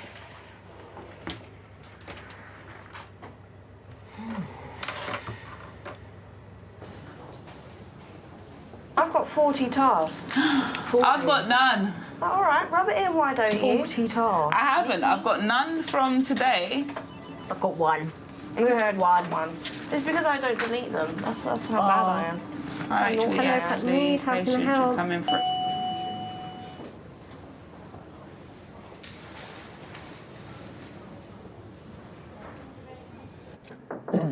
Come in. Good afternoon. Hello, hi, is that Alexander, is that right? Yeah. Basically, about a week ago or so, completely out of the blue, in the middle of the night, I woke up to a really bad chest pain, right down the centre bone. Right. Nothing else really associated with it, no difficulty breathing, nothing that was going to cause me concern or think I should rush into hospital. So I put some deep heat on it, and then since then the pain's just been fluctuating. I get a heartburny kind of sensation as well quite a lot of the time. Is that before the pain came on? During the pain, During the actually, pain, to be honest. okay. And so it comes in waves, and today and yesterday it's kind of become a little bit more consistent or continuous, I should say. Right, Because sure. it's making me feel a little bit groggy as well, to be honest. Yeah, and what had you been doing that day or the day before, can you remember? Been going to the gym, and I have been going to the gym probably with more intensity or regularity than I would normally in the last couple of months. I've certainly stepped it up a bit. Have you been feeling short of breath at any point at all? It's not so much a shortness of breath as it feels like quite a laboured breathing. Would it be okay if I had a look? Yeah, That's absolutely, okay. of course it is, yeah. And what do you do work-wise, if you don't mind me asking? I'm an airline pilot. An airline pilot? Yes. Oh, okay. And have you been on any long-haul flights or anything like that? Yeah, I mean, I've been flying fair distances, but nothing outrageously far. So in the last week, or? Oh yeah, I've been flying. Oh, okay. I've been flying most of the week, in fairness. Is it affecting work? It's not affecting my work. It's just one of those things that it fluctuates, but it never affects my levels of concentration and whatever. Fair enough. It's just the kind of niggly thing that's there and comes on and goes, lingers a bit. So if I push on it, Yeah. can you just tell me if it hurts you at all? Yeah, that's tender. That's tender. That caught you. Sorry, I don't mean It's to all right, make you that's jump off the bed. What about on the other actual side? Chest itself, no, Yeah, it's not chest too wall bad. itself. It's not too bad there. I'll let you put your Yeah, shirt on. Do you mind just putting your t-shirt on, not the jumper? Just going to do your blood pressure, and then I'll go through what I think is going on. If it'll make a bit more sense. Yeah, it's fine. I'll try and relax the arm. Yeah, absolutely. Relax as much as you can. Okay.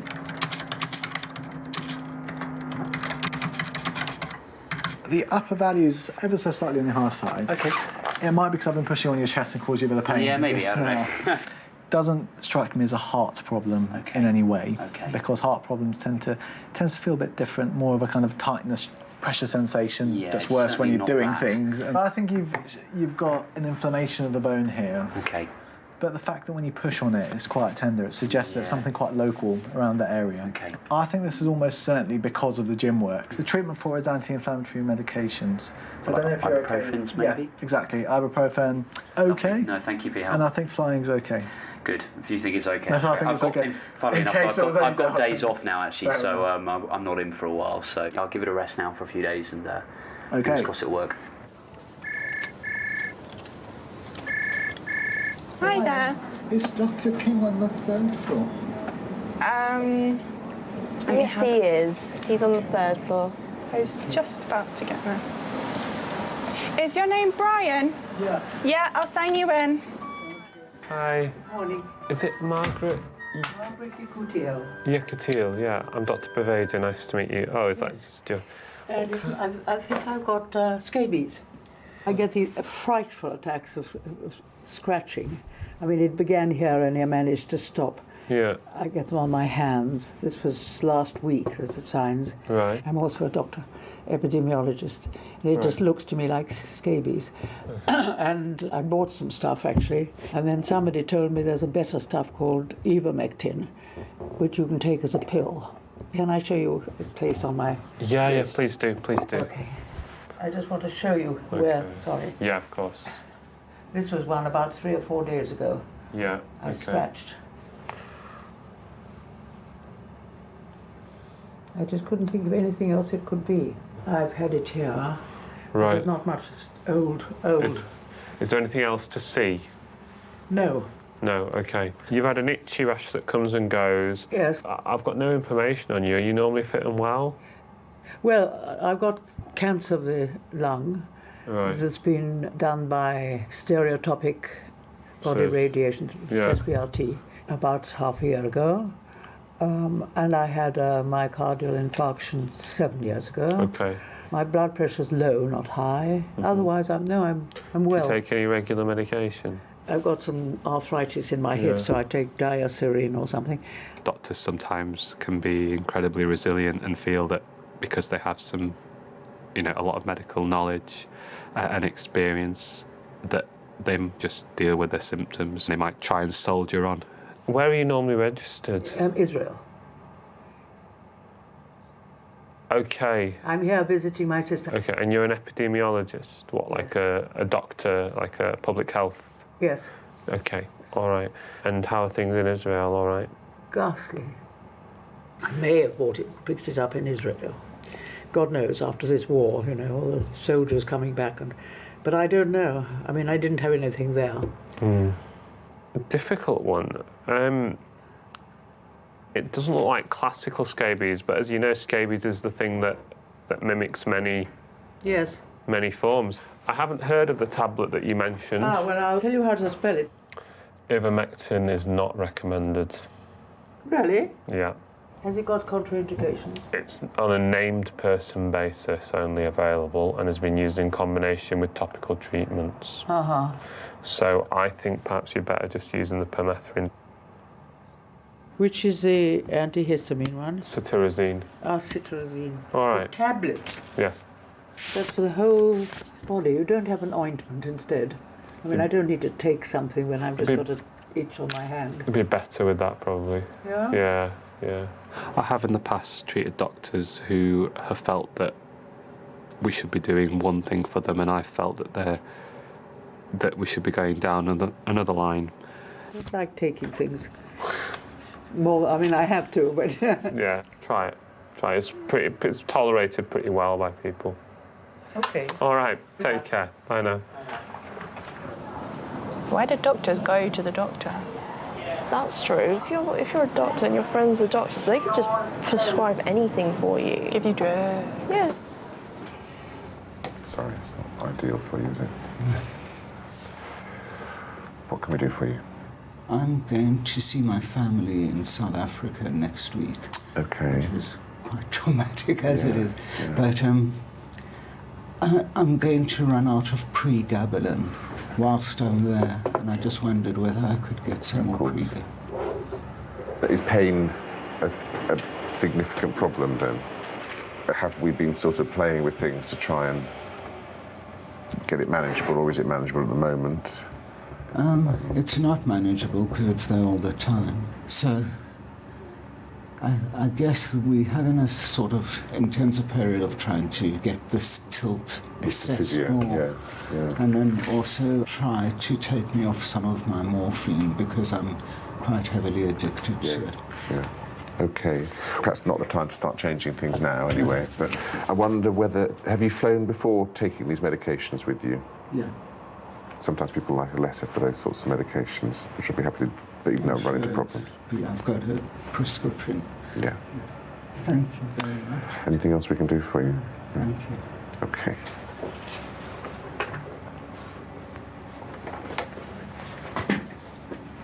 Again, free. Cheerio.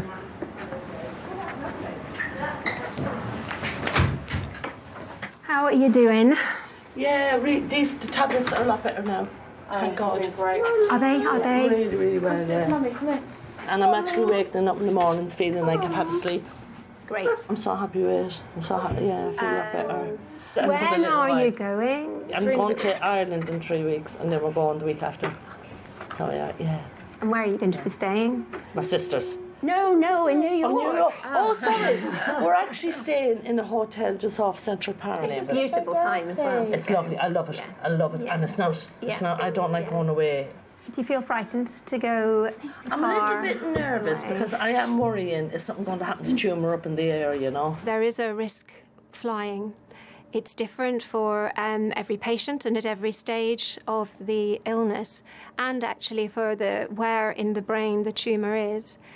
It's to do with the pressure of the oxygen in the cabin. The thing about it is I could be here, I could be walking down the road and something had happened, so it's one of them things, you know what I mean? Before you go, I think I'd quite like to give you a letter as well to take with you, give a medical history just in case. Please, God, but if anything happens. Yeah, I think what was going through my mind through the consultation was I can't make Fidelma better. But I think it was just so important a trip for her to make. It was very symbolic. She'd been given this as a 50th birthday present at the beginning of the year when she was totally ignorant that there was a brain tumour growing. Oh, I'm so pleased you're going. Yeah, no, I'm really so pleased. No, they've all been given out to me. My mum, she's Of course they would. Go. Of course they would. Do you want to give Dr. Ham a high five?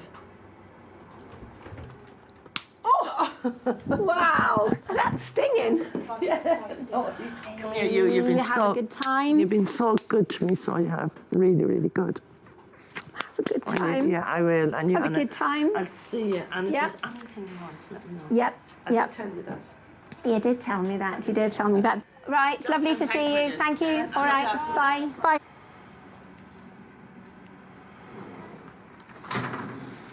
Oh, she's a nice lady.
Good morning, Putney Mead, how can I help? Should I book you in for Wednesday the 5th? When? Wednesday the 5th of November? For today? Don't have anything left for today, unfortunately. Sorry, Wednesday the 5th. I don't know how. Wednesday. It's with Dr. Diman. Yeah, it's a lady.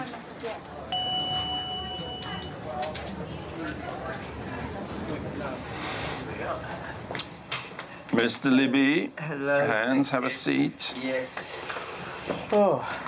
Right, 6 months since I saw you last. Was it? Is it 6 It months? is. Yeah. What's the problem? Well, it's various things. I've been since August feeling really tired. You know, I wake up exhausted, and I keep getting, sweats and heart palpitations.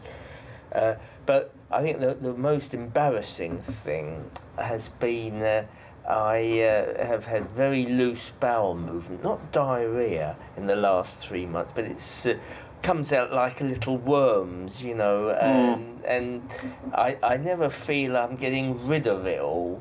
And sometimes, very embarrassingly, I've messed up my pants, you know, from farting and burping. Your bowels have played up in the past, haven't they? They've played up in the past, and this is slightly different in that before I used to get the runs and sweaty. Yes, my anus would get very sore.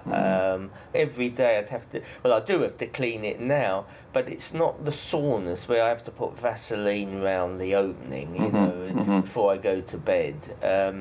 So, yes, there has been problems with my bowels. Okay, hands, just pull that up. Okay, so if you pop up on there. Yeah.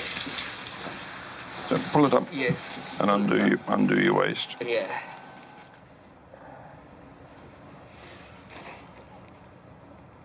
And through your mouth, a deep breath. That's good. And this one. Good. Okay, fine. And relax. You did examine me, you know, through the rectum, and I think you said my kidneys were okay. You were feeling them. Yeah, prostate, I think, probably. Oh, was it the prostate? Yeah. You're going to have long fingers to feel your kidneys that way.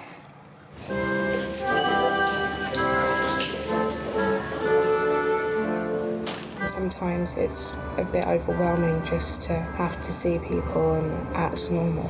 My muscles were twitching and stuff, but I think partly it's to do with the sort of stress or anxiety and it playing out. Yeah, trying to plan your life is absolutely rubbish.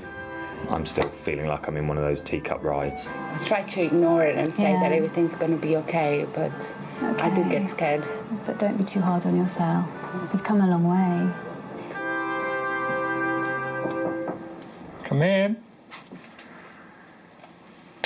Hello. Come in. Hi, have a seat. Excuse me.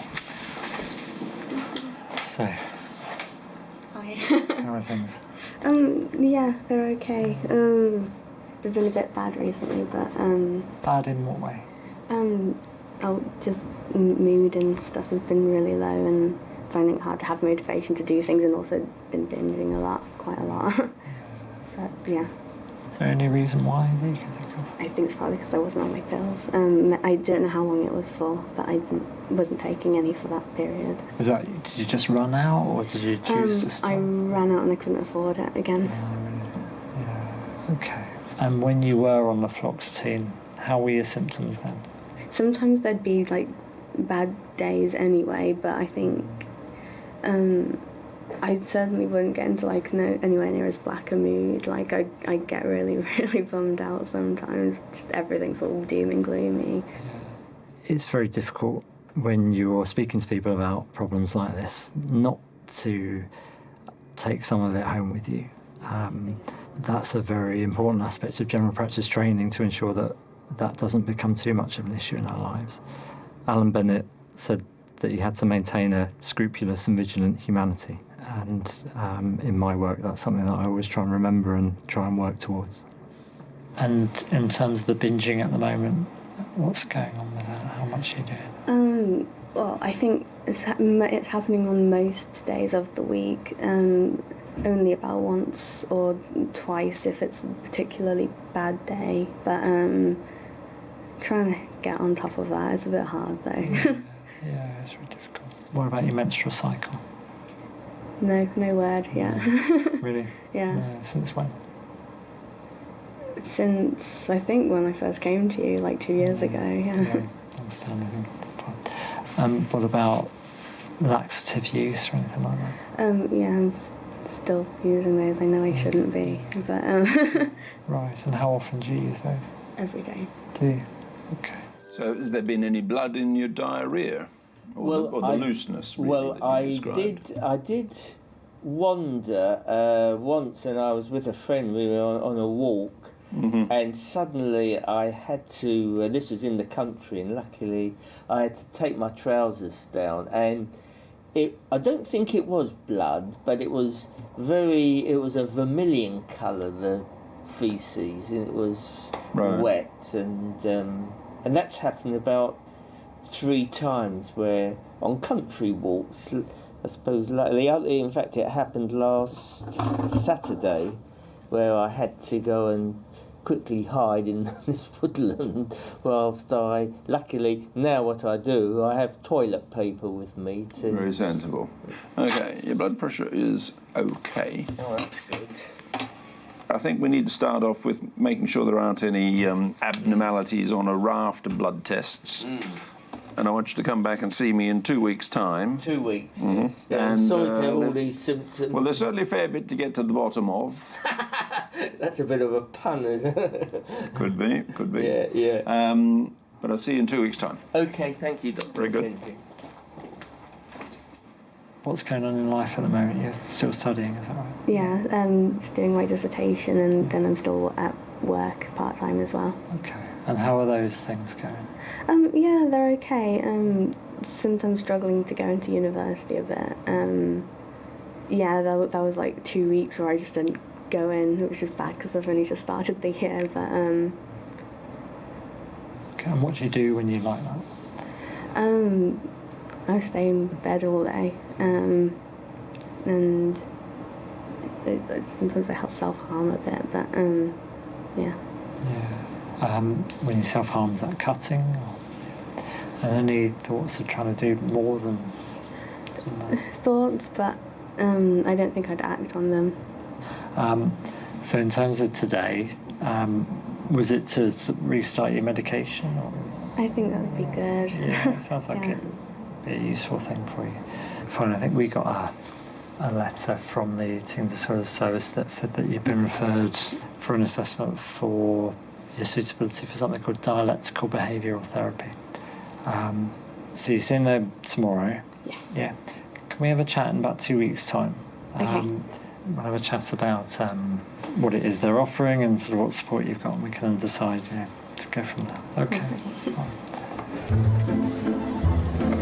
Good morning, Putney Mead. Rachel speaking.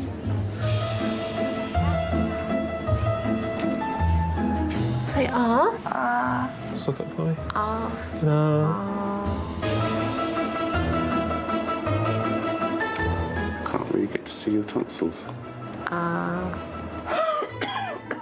mean, I took a phlegm sample.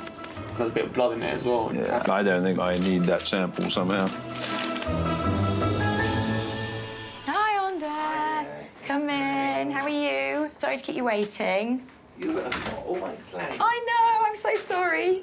Come and have a seat. I haven't got better now because I've been really ill. Because you saw Dr. Andrews, didn't she, because of your chest? My chest has been unbearable.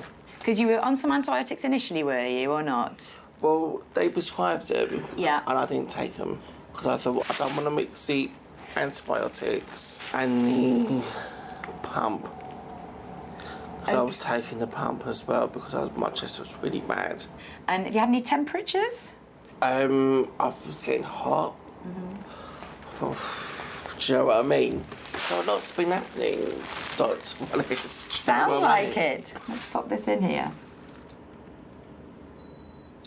Okay, so your temperature's all right. Yeah. You take your jacket off and we'll have a good listen. I still got a bit of the cough, but not. Because I'm going away on Sunday. Are you going to Blackpool? It's Sunday, because it's my birthday on Sunday. Oh, lovely. So you want to get well for that? Yeah, so I don't want to be ill. That's what it is, do you know what I mean? Do you want to lift your shirt up so I can have a good listen? Big breath.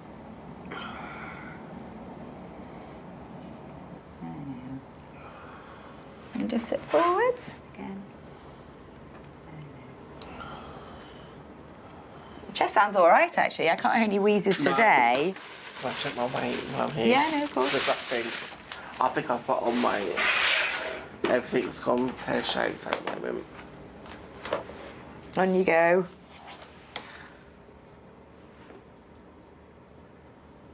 Well, only half a kilo, so it's not terrible. What, but, on? Yeah, we do want it to go the other way, but... But to tell you the truth, Dr. Wallace, I'm trying to do it myself before going to Slimming World. I think you should go to Slimming World. What's putting you off? I've lost a phone. You've lost the form? Yeah. Do you need another one from Laura? Not being that I haven't done it deliberately. No, it's fine. I'll speak to Laura and I'll get her Yeah. to sort out another one for you, because I think it is important to have the kind of support of Slimming World. Also, I've cut down on my drinking. Good, because that's empty calories. But I haven't drunk for 2 weeks. Good. But I'm going to have a little drink next week. That's because I'm away, so you do, don't you? No, definitely. It's got to be a combination of diet and exercise. I mean, my diet is quite good, really.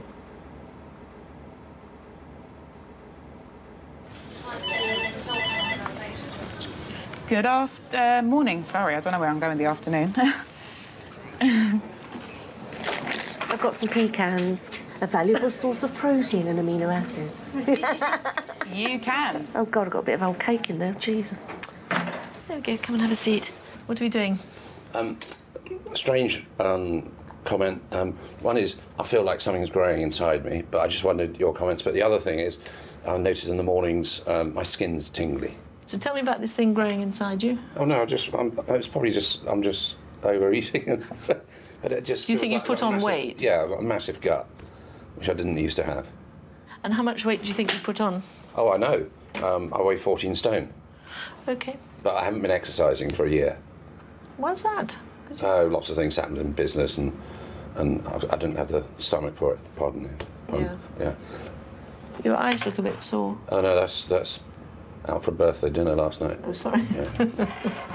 So how much are you drinking, do you think? Oh, at least a bottle a day of wine. So more than you did? I don't know what I said last time. We all lie, don't we? I don't know. You know whether you lie or not. No, it's about the same, really. Yeah. So you drink at lunchtime? Yeah, I like lunches. So lunchtime and always in the evening, anyway. Yeah. Yeah. Should we feel your tummy? I think that we need to do that. So slip your thing off. So maybe we should just do a whole load of blood scan and just check on Okay, everything. That's fine. Just sit down. Yeah, just lie down. Lie down. Okay. Come in. Hi there, hi. Have a seat. Yeah, good, good. How are you?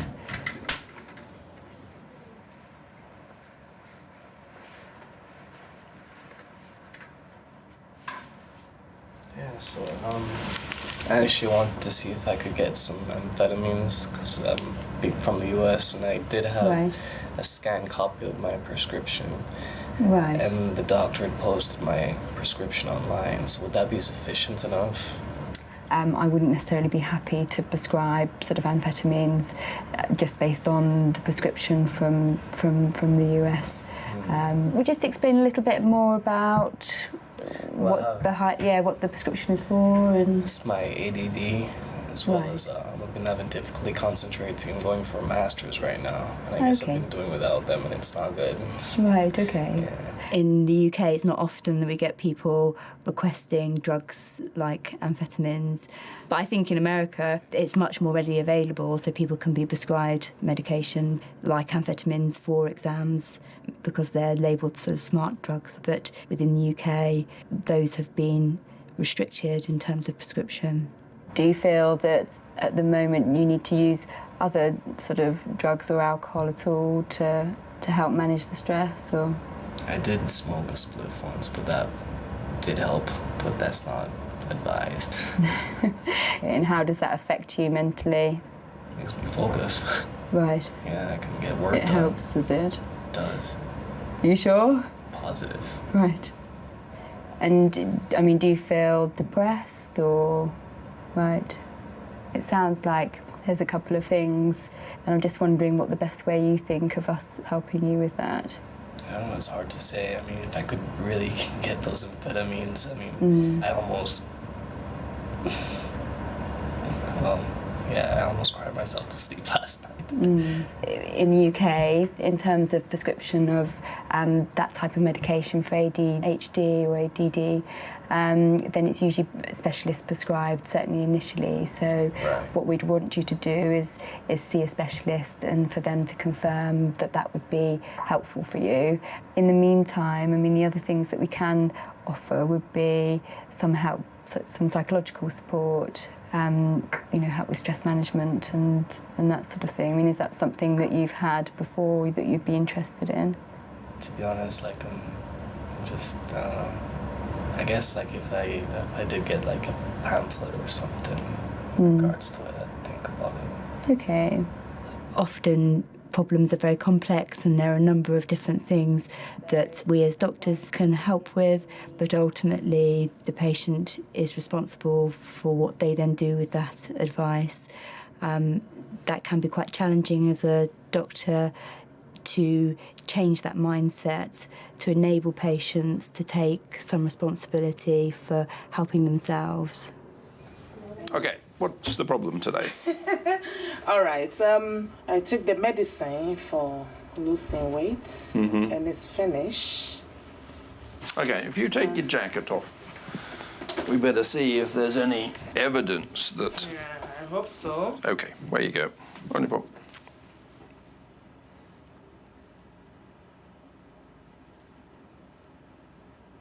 Okay, 123.8.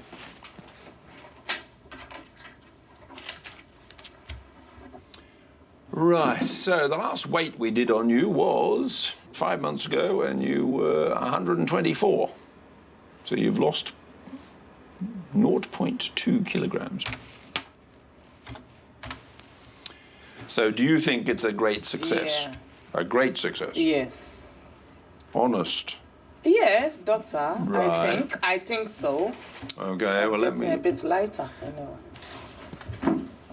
So with Orlistat, there are some fairly strict guidelines for us to prescribe it.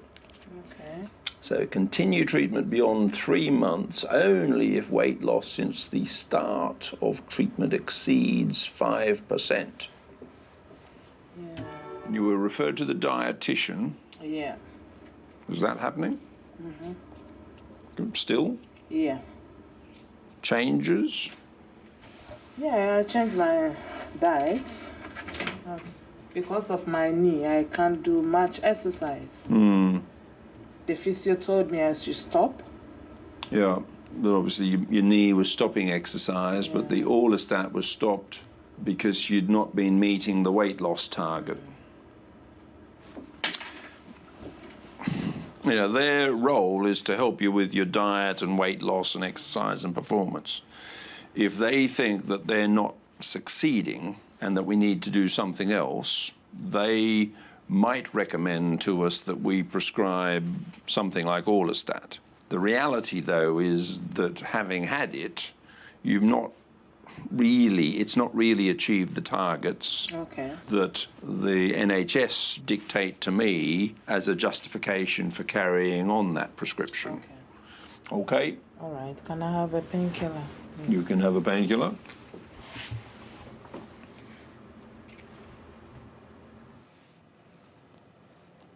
So was it a good party last night? Yeah, it was.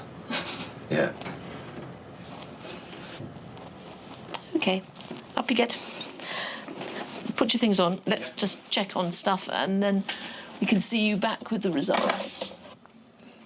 Tummy feels fine. Right. I can't feel anything there that's just slack. A bit of slack. I mean, if you can manage to get back to your exercise regime, you're going to feel so much better because you always do, don't you? Yeah. Take that, and then you book an appointment for a blood test with the healthcare assistants. Fantastic. And we'll see you afterwards. Thank you very much. Okay. Have a good weekend. Yes, I hope so. And you. Not too good.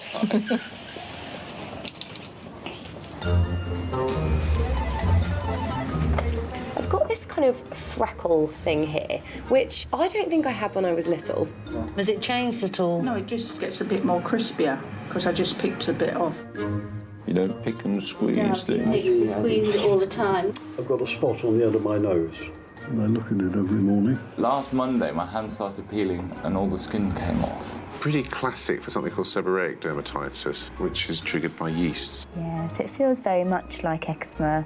Yes, I get it on my face, on my torso, on my legs. Okay. How can I help today? My psoriasis has suddenly flared up. Okay. Over the weekend on my hands and my feet. Do you mean psoriasis or do you mean eczema?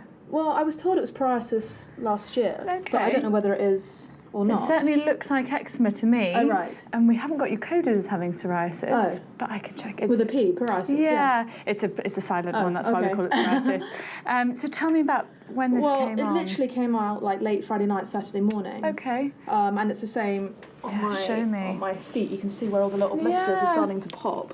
It's quite interesting how your skin blisters. And then they all pop. I mean, all of my feet, it all pops open, and then. What do you normally put on it? Well, I've been using Chinese herbs on it, which I brought with me. Okay. Because I find steroid cream makes it flare up, and then all the skin splits. Okay. So Chinese cream often is made of steroids. Oh, is it? Yeah. Because I find this doesn't work. Those are pills, and then they gave me this. Problem is, it's written in Chinese. So I mean, I have no idea how safe this is or anything, but there is a lot of people that say that one of the reasons why Chinese medicine is so effective is it's got a whacking dose of steroids. Oh, really? Yeah. I didn't know that. But not monitored. Of course, and so sure. not safe from that point of view. And it would be in the pills as well? It could be. Okay. So I can't recommend them, obviously just because we don't know what there's in them. No. There have been case reports of these medications containing dangerous levels of mercury, arsenic and lead. There was a big case last year, showed that they even contain parts of endangered animals. And although they're sold as being natural, that doesn't necessarily mean that they're safe. Now, your liver function isn't entirely normal. Are you on any medications at all? No. Anything herbal or anything over the counter? Any supplements or anything that you're taking? Yes, I did take, yeah. What's that? That's the it's a natural stuff for is that a sexual thing? Okay, so it's a herbal thing? Herbal, yeah. What, to increase your libido or your erections? Erection, yeah. Okay, and where did you get it from? On the internet. Okay, I would stop that, because do you actually know what's in it? No. Let's stop it just in case, because some funny herbal stuff can make your liver test go off. Okay. Some medication that's being sold as alternative or natural contains the same ingredients as pharmaceutical medicines. So one example is a herbal remedy that you can take for erectile dysfunction, which was found to contain sildenafil or Viagra, which is a medication that has lots of side effects and can be dangerous if it's not prescribed under the right conditions. I actually tried one of those Chinese places along the road, and I'm not sure if that made it worse. What kinds of things are they trying? She was thumping it. Right. Okay. And then asking me to like chanting, all that kind of stuff, like fake. I don't think it was. So probably at the moment, I'm not sure if chanting is going to sort out your neck. Good morning, Putney Mead. Naomi speaking. Hello? This is Putney Mead. How can I help? Putney Mead. So how are we today? Pardon? How are you today? Yes, how can I help? How can I help? Thank you very much. I am not bad. Not bad, okay. Dr. Smith? Dr. Smith? Oh. That's sore? Yeah, very sore. She won't be able to phone you because she's in a clinic. She's in clinic today. There's a little bit of normal wax in there, but nothing that's causing deafness. All right, take care. Bye-bye. 100 years old. That's crazy. Hello there. Come through. Sorry to keep you waiting so long. Come in. Come and have a seat. So how are things with you? Not so good. No? This day, I'm so-and-so, other day, you know, down with the weather. Yeah. And I go months to leave it. Is that what they've said? They say, you know, anything they do make it worse. Now it's come out from the lung, it's my organ. So no more treatment, they're giving up on me. Okay. I'm planning to go in Italy Thursday. Are you going back to Italy to sort things out, or what's going on there? Well, I've got a nice flat there. Okay. And then give something to the friends, cancel all of the banking and all sort of thing, you know. Now, do you think I need something on a plane because the plane is pressurized. And with my breathing. Yes, that's what I wonder. Let's check your oxygen levels. Okay. The arthritis attacked me in my shoulder, my neck. Just relax your hand down. There we go. I'm disintegrate. But you're still smiling. Yeah, no, I keep smiling. People say nothing wrong with you. Oh. Oh, my favourite. I'm very fond of raspberry jam. We know on the X-ray there's a little bit of wear and tear in your spine. About 3 weeks now, I've had pain all down my leg, and I was worried maybe it was my hip. Obviously, I overdid it because I think I'm 20 and I'm not. I'm afraid that's fairly consistent with being 83 years of age. It's no fun getting old. Yeah, I know. People say. Did you ever have TB when you were younger? No. Never. And just remind me, you were a smoker for quite a while. Yeah, and not only that, the job I'd done, but that's the coaling and... What job did you do? As a coalman. Right. You know, okay. you're too young to remember. No, I am, but I know what they were. Coal on your back, you know. I mean, I'd done that for 25 years. I carried thousands of tons of coal. Yeah. But there again, that's the job you had to do, wasn't it? You know, you either did them or somebody had to do them anyway. I think what you're going through is related to all that. Yeah, I do honestly.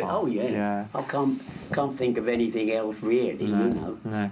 Do you bring up much phlegm? Yeah, it's all clear. It is clear though, but it catches in the night, and I've got such a dry mouth. Really? It's dry, absolutely dry. I have to drop of water, like a bottle of water. I don't have a glass of water. Right.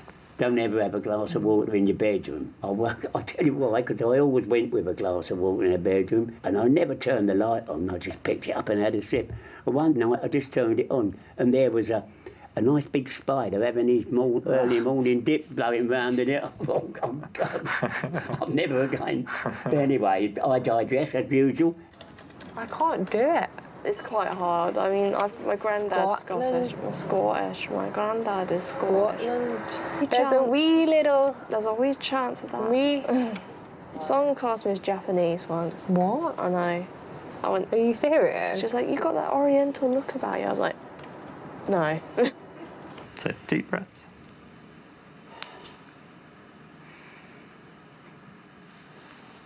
Good. Let's have a listen at the front now.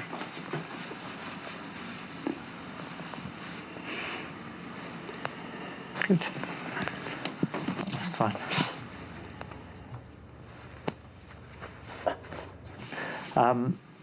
Has anyone ever talked to you about what we would call what's called a chronic lung disease? Has anyone ever talked to you about lung problems that you might have had that have been there for quite a while? Well, I've always known I've had a bit of that scarring. Bit of a chest, like, you know. Okay. What I was thinking when I saw you last time and what they saw signs of on the X-ray is something that we call COPD. Basically, as I say, it's long-standing damage to the lungs. I can imagine that. Yeah. What we need to do is do another investigation into it, which is a blowing test to give us a firmer idea. But no, if it's what it all points to. Yeah. It's not something that we can cure, but that doesn't mean we can't improve it. So, the test I want you to do is something called spirometry. Oh, yeah. Once you've had this done, what we'll do is start you on some regular inhalers, which I think will help a lot. I feel better already. Big breath and then breathe out as hard and as fast as you can. That's it. But short and sharp, not quite so long. So really try and... But better. Do it stronger than that. Really try and blow the end off. I think that's best you got, wasn't it? OK, you ever sit down. Okay. Let's have a little look at your things here. I tuck myself in. OK. Do you want a hand, or are you OK? Do you take any regular inhalers or not? No, not regular. I wonder whether it might help, because, I mean, there's a little bit of a wheeze there, but should we give it a go? Yeah. What I want to do as well is talk to the chest clinic, who know you very well, and just get their advice about how safe it is for you to fly, the risk of the cabin pressures and things like that, and whether, if they think it is safe for you to fly, whether you need to have oxygen on the flight. I mean, obviously, having lung cancer, it is going to make flying dangerous, because we know you've got a lesion in one of the big airways, and the risk is that that could obstruct and make your breathing substantially worse. The other thing is, when you've got cancers, it does increase the risk of you having blood clots in the legs and the lungs. So I would recommend getting some flight socks for when you go on to the flight. Don't drink any alcohol, and just try and keep no alcohol, because that dehydrates you and it increases the risk of you having blood clots. I got to go there. Maybe because they say the hospital, go as soon as possible. And I mean, obviously you've been told that there's nothing more they can do at the hospital.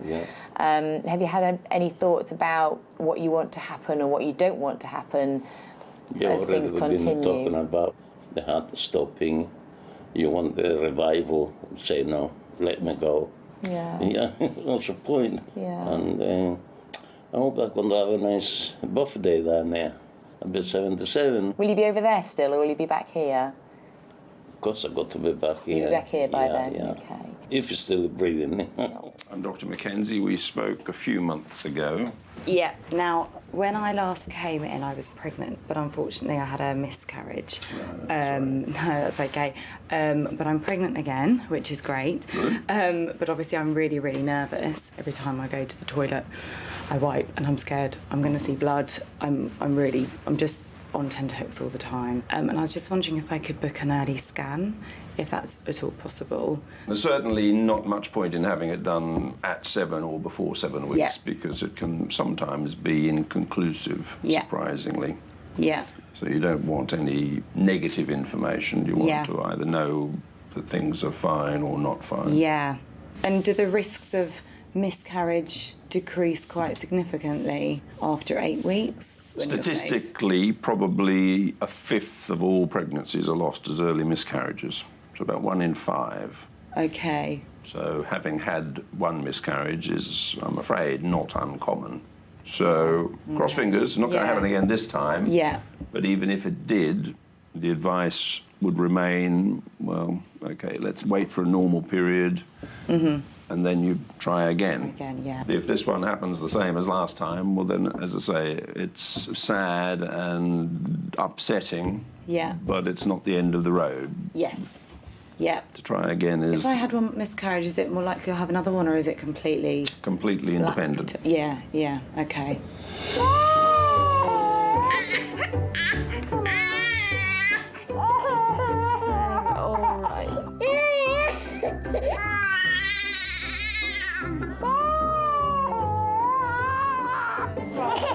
Oh, gone. Can't be that bad. Come in. Hi, have a seat. What can I do for you today? I've just found out that I'm pregnant, and I wanted to check in with the practice and go through whatever we need to go through. Okay, is that good news? Yeah, good news. Congratulations. Thank you very much. No, quite sudden. I hadn't come off the pill for very long, so I can't believe I'm pregnant this fast. Okay. And was it something you were trying for? Yeah. I came off the pill deliberately, so yeah. You taking folic acid? No. I'd suggest taking folic acid and vitamin D. Okay. The other thing that I have on my mind is that I was training for a marathon, and that's due on Sunday. I'm concerned of running a distance like that in such early pregnancy would have I don't know. Okay. I think because the risk of dehydration and things is quite high anyway. I know you're not far on. I just wonder to really be on the safe side, I'd say no. Is that all right? Sorry about that. No, it's fine. I kind of was getting there myself, but it's... Yeah. Okay, I'm sorry about that, though. No, that's fine. Because you'll have worked very hard. I did. I spent the last 6 months training. Look, this in itself is... Are you desperate to do it? I was. What's more important to you, your health, your baby's health? Or running a marathon in the grand scheme of things? In the grand scheme of things, you can always enter next time. Yeah, exactly. Yeah. So how are you anyway? I'm okay. Okay. So last time I saw you, we checked your blood pressure and it was a little bit high, and then you very kindly went on to do some blood tests, didn't you? Okay. You look nervous. I'm so sorry. Why? I try to overcome it without anyone knowing that I am very nervous, you know. What are you nervous about? I don't know really. We're just feeling a bit anxious. Yes, I am. And I know it's partly me, and I'm trying to sort of... Thank you for listening to me. That's all right. That's what we're here for. Thank you very much. And we talked last time about your late husband as well, didn't we? Yes. It's a lot of sorrow within me at the minute, you know, although it's 4 years ago, and we had a wonderful time and everything. You know, I think he was told he had 6 months to live, you see, and it was devastating because we didn't realise that he'd got anything, you know, so dramatically wrong. He had pancreatic cancer. Right, okay. And we were both kind of numb. The sadness of losing a second husband. The first husband, he went to work and died. I didn't get to him. I walked into the room and I said, I'm so glad I've arrived in time. No. Massive heart attack in King College Hospital. And that was shutting everything off, dealing with the children, you know, the heartbreak and not being able to cry at all, really. No tears. I'm talking now because I probably need to feel that I can have a little bit of help here from you know, and overcome it. It's obvious it still plays on your mind, and it can be therapeutic talking to somebody. Yes. I mean, what do you think about having some counselling? Because we've got great counsellors here, and they could talk to you about your loss. I think it would be really helpful. Yes. You know, the sadness and the overwhelming sadness. I'm going to cry in a minute. Oh. Sorry. No. You can. Sorry.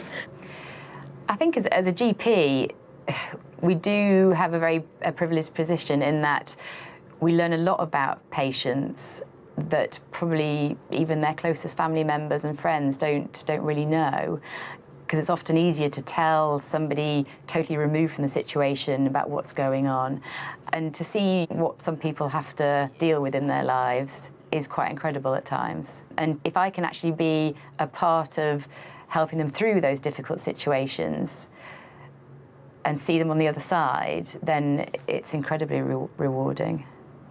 This is for you to fill in before you go and give it to the girl on the desk. It's about the counselling, OK? Yes, thank you so much. I really appreciate it. No problem.